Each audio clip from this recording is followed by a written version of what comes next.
¿Celebrar el compromiso en el jardín? Eso es de gente sin clase, dijeron mientras se burlaban y se negaban a asistir. Mi padre exigió que devolviera los $20,000 en regalos. Guardé silencio, hasta que mi adquisición secreta dejó claro que pobre no era. Gritaron: ¿cómo costearon esto? Y mi abogado les entregó los papeles que lo explicaban todo. Una fiesta en el jardín es solo para gente sin clase. La frase de mi padre atravesó la sala como una cuchilla. Mi madre ni siquiera despegó la vista del móvil. Mi hermana Claudia soltó una risa forzada y burlona que resonó entre las paredes. ¿Hablas en serio, Samuel?, se burló. ¿De verdad vas a hacer algo tan cutre en el patio trasero? ¡Qué vergüenza! Yo sostenía las invitaciones que había diseñado con esfuerzo, esperando, aunque fuera en vano, que todo fuera una broma de mal gusto. Pero no lo era, nunca lo era con ellos. Pensé que sería algo sencillo, íntimo, logré decir con voz tensa. Solo gente cercana. ¿Cercana? ¿Quién iría? ¿Tus amigos sin un peso?, dijo Claudia con desprecio. Esos que se turnan el auto porque no pueden pagar la gasolina. Apreté los sobres entre los dedos. No tienen que venir si les parece tan vergonzoso. Tranquilo, no pensamos ir,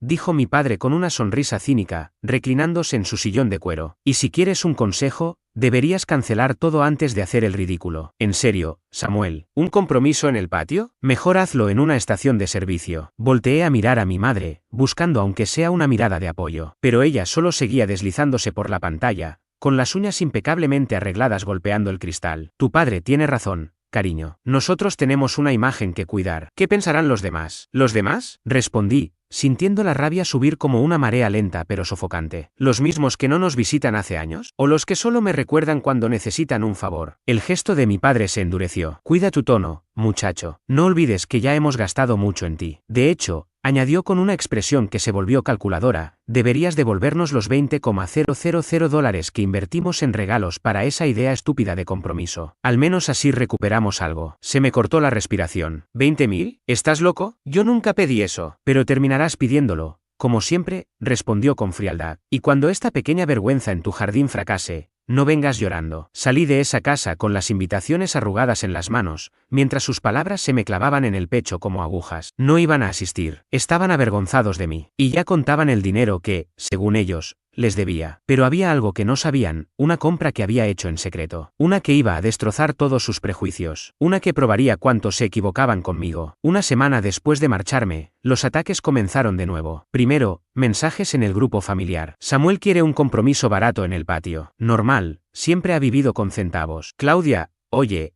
hermanito, ¿ya pensaste cómo vas a devolver los 20,000? Porque ni para una fiesta decente puedes pagar. Mi padre: pensé que querías empezar una familia, no montar un campamento. No contesté, solo los leía una y otra vez hasta que las palabras se me quedaron tatuadas en la mente. Y eso fue apenas el inicio. 2 días más tarde, mi padre publicó una foto en Facebook. La familia entera, sin mí. El pie de foto decía: la verdadera familia unida. Gracias por siempre estar, incluso cuando otros olvidan el significado de la gratitud. Otros, era yo. Los comentarios llovían como veneno. Sí, la familia de verdad se apoya, no como los que arrastran a todos. Samuel siempre fue una carga. Primero un parásito en casa y ahora una vergüenza. Leía todo eso con los dientes apretados. Me convertían en el chiste de todos. Su propio hijo. Esa misma tarde, Claudia me escribió: ¿aún sigues con esa porquería de fiesta en el patio? Deberías abrir una colecta para alquilar algo decente. Ya no era una broma para ellos. Era su oportunidad para exprimir más. Días después, mi madre me escribió: Samuel, tu padre dice que necesitamos ayuda con el préstamo del coche. Recuerda que lo dio todo por ti. Todo. Llamaban educación a sus abusos. Ignoré el mensaje. Pero entonces vino el golpe final. Un sábado por la mañana noté movimientos extraños en mi cuenta bancaria. Me habían retirado $3,000. Revisando, descubrí que la tarjeta de emergencia que le había dado a mi madre solo para urgencias estaba siendo usada cada semana, para compras personales. Esa noche regresé a casa con una tormenta contenida en el pecho. No grité, no rompí nada, solo encendí el portátil y empecé a recopilar pruebas, capturas de pantalla del grupo familiar, de sus publicaciones en redes sociales, de los movimientos en mi tarjeta, e incluso un préstamo firmado con mi nombre, que jamás firmé. Y eso era apenas el comienzo. Quería saber más. Hablé con un amigo abogado. Cuando revisó los documentos, su rostro se puso serio. ¿Tu padre solicitó un préstamo usando tu nombre? Eso es fraude. Fraude. Así que no era solo humillación. Era un delito. Le pedí que redactara una carta formal al banco solicitando una investigación. Pero no me detuve ahí. Fui con mi prometida, Noelia. Solo conocía parte de la historia. Le mostré todo: los mensajes,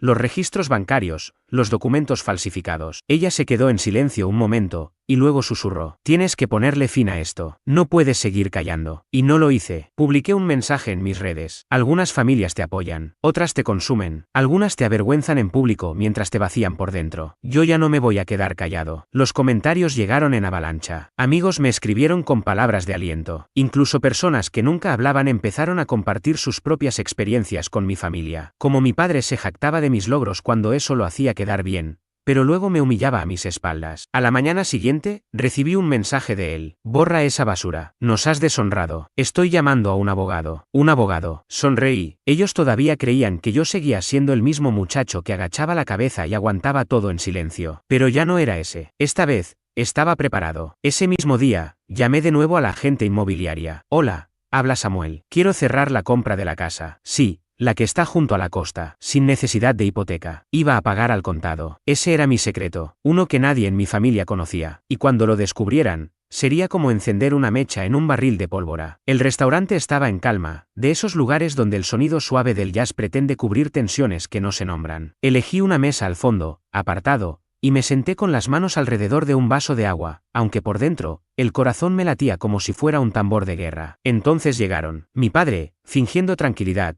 pero con el rostro tensado por una furia apenas contenida. Mi madre, con los ojos brillantes, lista para su típico acto emocional. Y Claudia, con los brazos cruzados y esa expresión burlona en los labios, la misma que ponía cada vez que pensaba que yo era demasiado débil para defenderme. Se sentaron sin pedir nada, como si aquello fuera una especie de interrogatorio. Y quizás lo era. Samuel, cariño, empezó mi madre, con ese tono dulzón fingido. ¿Podemos hablar como una familia? Creo que todo esto se ha salido de contexto. ¿Contexto? Me incliné hacia adelante. ¿Te refieres al hecho de que me expusieron públicamente o al detalle de que papá cometió fraude usando mi nombre? El rostro de mi padre se oscureció al instante. Cuida cómo hablas, hijo. ¿O qué? ¿Vas a pedir otro préstamo usando mis datos? Respondí sin apartar la vista. Golpeó la mesa con el puño. Estás exagerando. Es un asunto familiar. No hay necesidad de dramatizar. ¿Asunto familiar? Interrumpí, esta vez con un tono tan frío que helaba el aire. ¿Robarme dinero? ¿Burlarse de mí? ¿Llamarme fracasado? Eso también lo consideran de familia. Claudia rodó los ojos. Ay,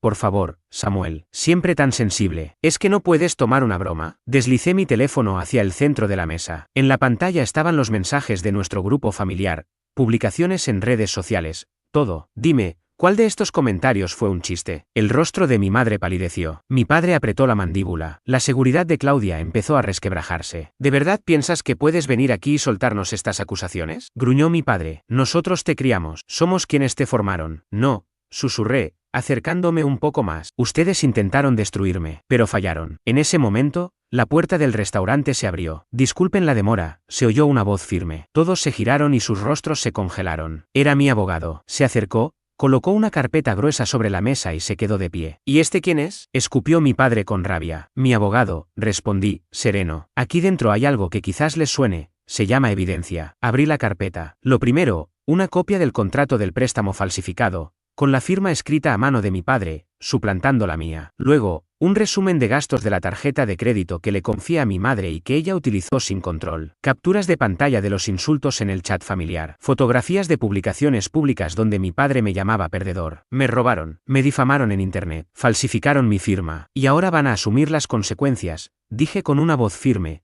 Cada palabra era un golpe seco. Samuel, por favor, balbuceó mi madre, al borde del llanto. ¿Somos familia? Solté una carcajada amarga. Esa palabra solo la usan cuando necesitan algo. Claudia ya no fingía seguridad. Solo me miraba con desesperación. ¿Vas a destruirnos por unos comentarios? ¿Por malentendidos? Esto no es un malentendido. Saqué una última hoja. Esto es una notificación bancaria. Están investigando el préstamo fraudulento. Y si intentan algo más, la policía será la siguiente en saberlo. Mi padre se levantó, rojo de furia. Desagradecido, la puerta se abrió de nuevo. Siéntense todos, ordenó una voz firme. Se giraron. El color abandonó sus rostros. Era el señor Carter, un viejo amigo de la familia. No, más bien alguien que siempre vio las cosas con claridad. Creo que ha llegado la hora de escuchar algunas verdades, dijo el señor Carter, cruzando los brazos. He visto cómo esta familia ha mentido, manipulado y exprimido a Samuel durante años. Y estoy aquí para asegurarme de que, por fin, quede libre. Mi padre tartamudeó, la ira transformada en miedo. Tú no entiendes. Lo entiendo perfectamente, dijo el señor Carter, sin levantar la voz. Y esto se acabó. Samuel se acabó. Mi madre rompió en llanto, sujetando el brazo de papá. Samuel, por favor, podemos arreglar esto. Podemos volver a ser una familia. Me levanté. No. Ya tengo una familia, una que no me destruye. El rostro de mi padre se retorció de impotencia. Si nos abandonas así, te arrepentirás. Algún día nos necesitarás. Le sonreí, una sonrisa helada, llena de decisión. ¿Necesitarlos? Tengo una casa nueva, pagada por completo. Mis ahorros están intactos, lejos de su avaricia. Tengo a mi abogado. Y tengo la verdad. Me acerqué un poco más. Lo único que no tengo, es un motivo para mantenerlos en mi vida. No te atrevas, comenzó a decir mi padre. Pero levanté la mano. Se acabó. Corto todo lazo con ustedes. No más dinero, no más ayuda, no más llamadas. Y si intentan contactarme, será mi abogado quien les responda. Se quedaron mirándome, atrapados entre el desconcierto, la furia y el temor. Y antes de irme, saqué el teléfono una vez más. Encendí la cámara y comencé una transmisión en vivo, enfocando sus rostros sorprendidos y pálidos. Saluden a todos los que están viendo esto. A todos los que acaban de presenciar cómo tratan a su propio hijo, dije con firmeza. Los gritos no tardaron en estallar. Mi madre se lanzó hacia mí intentando arrebatarme el teléfono, y mi padre también se abalanzó, pero ya era tarde. Yo ya estaba saliendo por la puerta. Samuel, no hagas esto, alcanzó a decir mi padre, la voz rota por la desesperación. Ya lo hice, susurré sin mirarlo, cruzando el umbral y dejando todo atrás. El viento frío golpeaba mi rostro, pero lejos de molestarme, me dio una sensación de alivio. Respiré profundamente. El aire me llenó los pulmones con una claridad que no sentía desde hacía años. Por fin no me sentía pequeño, no me sentía débil, me sentía vivo. Creí que ya había visto lo peor de mi familia. Me equivoqué. 2 semanas después de haberme marchado de aquel restaurante, recibí una carta, un sobre grueso con el membrete de un despacho legal local. Al ver el remitente, estuve a punto de soltar una carcajada, pero al abrirlo, la risa se desvaneció, reemplazada por una rabia helada. Me estaban demandando. La denuncia estaba cargada de mentiras, decían que les causé daño emocional, que los difamé, incluso me acusaban de haberles robado dinero. Según ellos, yo era un hijo desagradecido que destruyó a su amorosa familia solo para llamar la atención. Afirmaban que les había quitado miles de dólares, arruinado su reputación y dejado en la ruina. No era solo una traición, era una declaración de guerra. Llamé a mi abogado, Evan. No parecía sorprendido. Están desesperados, Samuel. Pero tranquilo, vamos a acabar con ellos en el juzgado. Y así fue. El día del juicio llegó más rápido de lo que esperaba. Entré en la sala con la determinación grabada en el rostro. Ellos ya estaban ahí. Mi padre con su falsa seguridad, mi madre fingiendo lágrimas, y Claudia susurrando al oído de su abogado con ese aire ensayado que siempre tuvo. Nos cruzamos la mirada. No había arrepentimiento, ni vergüenza, solo odio. El abogado de mi padre abrió con un discurso melodramático, retratándome como el hijo ingrato que abandonó a una familia llena de amor. Mi madre lloró justo cuando debía. Claudia asintió, como si estuviera actuando en una telenovela barata. Yo no pestañeé. Cuando Evan se puso de pie, su voz fue cortante y precisa. Señoría, este caso no trata sobre valores familiares, trata sobre engaños, manipulación y abuso. Presentó una por una las pruebas que había reunido, un documento de préstamo falso con mi nombre, pero con la firma de mi padre mal copiada, extractos bancarios mostrando miles de gastos en la tarjeta que solo debía usarse en emergencias, capturas de pantalla de nuestro grupo familiar, donde se burlaban de mí, me humillaban y hablaban sobre cómo sacarme más dinero. También mostró publicaciones en redes sociales donde mi padre me ridiculizaba públicamente. Mi padre intentó intervenir, pero el juez lo detuvo. Tome asiento, señor Anderson. La fachada comenzó a desmoronarse. Evan prosiguió con calma. Además, contamos con pruebas de que intentaron presionar al señor Anderson para que les diera más dinero usando mentiras y chantajes emocionales. El rostro de Claudia palideció. La seguridad de mi padre se evaporó. Y entonces, llegó el golpe final. Evan presentó a un testigo inesperado. El señor Carter, un viejo amigo de la familia que había visto todo con sus propios ojos, declaró con voz firme cómo durante años habían abusado de mí, me manipulaban, y cuando dejé de ceder, se volvieron en mi contra. El silencio en la sala era absoluto. La abogada de ellos intentó objetar, pero el daño ya estaba hecho. El juez se inclinó hacia el frente, su mirada era tan pesada como un mazo. La evidencia presentada por el señor Anderson es clara y contundente. Este no es el caso de un hijo que traiciona a su familia. Es una familia que ha traicionado a su hijo. Mi padre no podía cerrar la boca del asombro. Mi madre escondió la cara entre las manos. Claudia parecía a punto de desmayarse. Desestimo esta demanda con prejuicio, declaró el juez, y ordeno que los 3 demandantes paguen al señor Anderson la suma de $50.000 en concepto de daños y perjuicios, además de cubrir todos sus gastos legales. Cualquier intento futuro de contacto será considerado acoso. Por primera vez, sentí que un peso enorme se despegaba de mis hombros, pero aún tenía algo por decir. Me levanté. La sala entera enmudeció. Con voz firme, hablé. Intentaron destruirme porque pensaron que era débil. Pero no era debilidad, era paciencia. Les di una última oportunidad para demostrar que me equivocaba. Y me lo confirmaron. Me demostraron exactamente quiénes son. Me di la vuelta y salí. No miré atrás. Afuera, el aire se sentía más puro. El cielo, más claro. Evan se acercó con una sonrisa. ¿Salió bien? Sí, gracias. No me lo agradezcas. Agradécetelo a ti. Hoy por fin te defendiste. Esa misma noche, escribí un último mensaje en redes sociales. La familia debería ser un refugio, no un campo de batalla. Hoy decidí enfrentar las mentiras, los abusos y la manipulación. No solo por mí, sino por todos los que alguna vez fueron usados por quienes debieron protegerlos. Gracias a quienes me apoyaron. Y también a quienes intentaron derribarme, aquí sigo de pie. Bloqueé a mi familia en todas las plataformas. Eliminé sus números. Sus correos fueron directo a la bandeja de spam. Por fin era libre. Lo que hicieron después, no lo supe. Tampoco me importó. Perdieron a su peón, a su chivo expiatorio, a su blanco fácil. Pero yo gané algo mucho más valioso, encontré la paz. Ellos pensaron que cedería, que terminaría retractándome,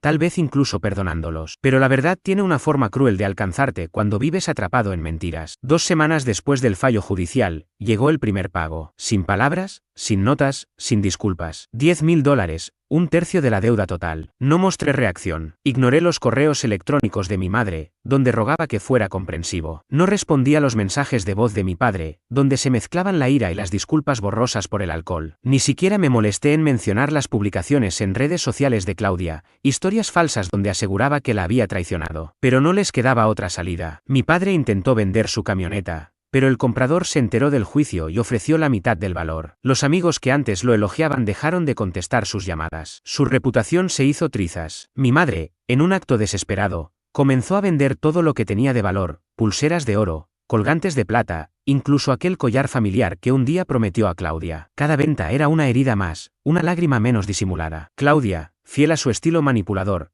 creó una campaña en internet. Ayuda a una hija a superar el trauma familiar, decía. Estaba llena de mentiras, me presentaba como un hermano abusivo que los había abandonado. Pero el plan le salió mal. La gente la reconoció por la publicación viral que hice, y los comentarios no tardaron en llegar. Esta no es la que se burló de su propio hermano, la que robó dinero y mintió. No donen, es una estafadora. La recaudación desapareció, y con ella, sus amistades también. En última instancia, hicieron lo que ya anticipaba, fueron al banco a suplicar un préstamo, uno con intereses imposibles, todo por reunir los $50.000 que aún me debían. Lo consiguieron, pero el precio fue otro. No solo perdieron dinero, perdieron el orgullo, la dignidad, y entre ellos, cualquier tipo de respeto. La tensión se volvió rutina. Las discusiones entre mi padre y mi madre se convirtieron en gritos. Claudia les echaba la culpa por haber arruinado su vida. La casa, antes símbolo de éxito, se volvió una prisión llena de reproches. Pero yo ya no estaba ahí. Yo era libre. Desde el balcón de mi nueva casa, con vista al mar, respiraba el aire fresco que venía del océano. Abajo, las olas golpeaban las rocas en un vaivén constante y apacible. A mis pies, Rocky, mi perro rescatado de pelaje dorado y mirada brillante, se acurrucaba tranquilo. Movía la cola, atento a las gaviotas que volaban en círculos sobre el agua. El sol se escondía lentamente,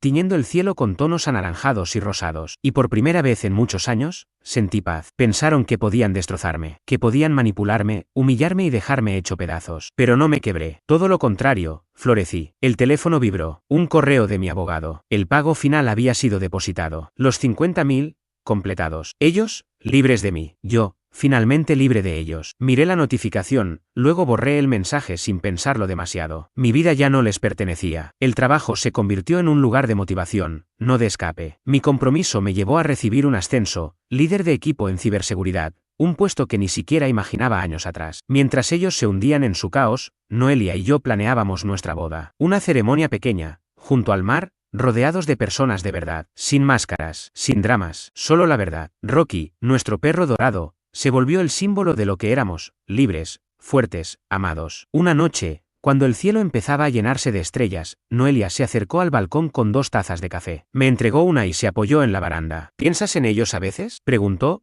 en voz baja. Asentí, contemplando el reflejo de la luna en el agua. Sí, a veces, pero solo para recordar todo lo que dejé atrás. Ella se agachó para acariciar a Rocky detrás de las orejas. Saliste de allí, Samuel, y mira dónde estás ahora. Me giré hacia el interior de la casa, nuestra casa, un lugar lleno de calidez, de sinceridad, de paz. Saqué el teléfono, abrí mis redes sociales y escribí unas últimas palabras. La familia no siempre es con quien naces. A veces, es con quien decides compartir la vida. Los comentarios llegaron enseguida. Te lo mereces, orgullosos de ti. nunca dejes que te lastimen de nuevo. Pero no respondí, no lo necesitaba. Dejé el teléfono a un lado y volví a observar el mar. Rocky ladró, corriendo tras el viento. Noelia rió, su voz era como una melodía suave en medio del anochecer. Y entonces, lo supe, había encontrado la libertad.